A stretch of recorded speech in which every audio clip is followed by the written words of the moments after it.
Primary interview প্রস্তুতির জন্য আজকে আমরা যে টপিকটা নিয়ে আলোচনা করব সেটা হলো অপারেশন বোর্ড। প্রথমেই জানবো যে অপারেশন বোর্ড বলতে কী বোঝায়।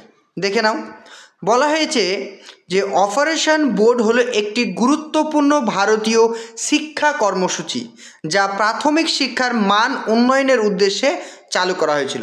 অর্থাৎ প্রাথমিক বিদ্যালয়গুলোর যে পরিকাঠামো বলতে পারো, অর্থাৎ পুরো অলরাউন্ড ডেভেলপমেন্ট করার জন্য অপারেশন ব্ল্যাকবোর্ড চালু করা হয়। এই কর্মসূচি 1986 সালে জাতীয় শিক্ষানীতিতে গ্রহণ করা হয় এবং 1987 সালে এই কর্মসূচি কেন্দ্র সরকার দ্বারা চালিত হয়। এর মূল লক্ষ্য ছিল প্রতিটি সরকারি প্রাথমিক বিদ্যালয়ে ন্যূনতম পরিকাঠামো ও শিক্ষণ উপকরণ সুনিশ্চিত করা, যেখানে ব্ল্যাকবোর্ড শব্দটিকে একটি প্রতীকী হিসাবে ব্যবহার করা হয়েছে। ব্ল্যাকবোর্ড শব্দটি দ্বারা প্রাথমিক স্তরে শিক্ষা সহায়ক সব রকম উপাদানকেই বোঝানো হয়েছে। শুধুমাত্র অপারেশন ব্ল্যাকবোর্ড বলতে শুধুমাত্র ব্ল্যাকবোর্ডকেই কিন্তু বোঝানো হয়নি, অর্থাৎ তার সঙ্গে যে অন্যান্য যে প্রাসঙ্গিক যে শিক্ষা সহায়ক উপকরণগুলো রয়েছে সেইগুলোকেও বোঝানো হয়েছে।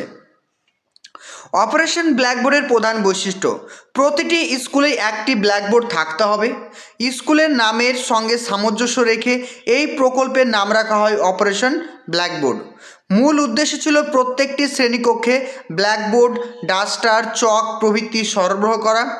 শিক্ষণ উপকরণের ব্যবহার: বই, মানচিত্র, বিজ্ঞাপন উপকরণ, খেলনা, চার্ট প্রভৃতি সমস্ত শিক্ষা সহায়ক উপকরণকে সরবরাহ করা। 2 জন পূর্ণকালীন শিক্ষক থাকতে হবে, তার মধ্যে অন্তত একজনকে অবশ্যই মহিলা শিক্ষক হতে হবে। অবকাঠামো উন্নয়ন: প্রতিটি বিদ্যালয়ে একটি শ্রেণীকক্ষ, একটি অফিস রুম ও একটি টয়লেট থাকতে হবে। অন্তত 2টো শ্রেণীকক্ষ থাকতে হবে, যেটা সবসময় ব্যবহার করা যাবে। মেয়েদের জন্য শিক্ষার উন্নয়ন: মেয়েদের বিদ্যালয়ে প্রবেশ এবং বিদ্যালয়ে থাকার হার বাড়ানোর জন্য বিদ্যালয়ের ওপরে গুরুত্ব দেওয়া হয়। তাহলে এখান থেকে তোমাদের কী কী প্রশ্ন আসবে? অপারেশন ব্ল্যাকবোর্ড বলতে কী বোঝায়? অপারেশন ব্ল্যাকবোর্ড কবে কার্যকারী হয়েছিল? কোন শিক্ষানীতিতে এটি গ্রহণ করা হয়? এখানে ব্ল্যাকবোর্ড বলতে কী বোঝানো হয়েছিল? অপারেশন ব্ল্যাকবোর্ডে কতজন শিক্ষক থাকার কথা বলা হয়েছে? এই সমস্ত প্রশ্নগুলো গত বছর 2017 স্টেট পাস শিক্ষার্থীদেরকে ইন্টারভিউ জিজ্ঞাসা করেছে। তাই তোমরা যারা ইন্টারভিউর জন্য প্রস্তুতি নিচ্ছ অবশ্যই টপিকটাকে ভালো করে দেখে যাও, আর যারা নতুন অবশ্যই চ্যানেলটিকে সাবস্ক্রাইব করো।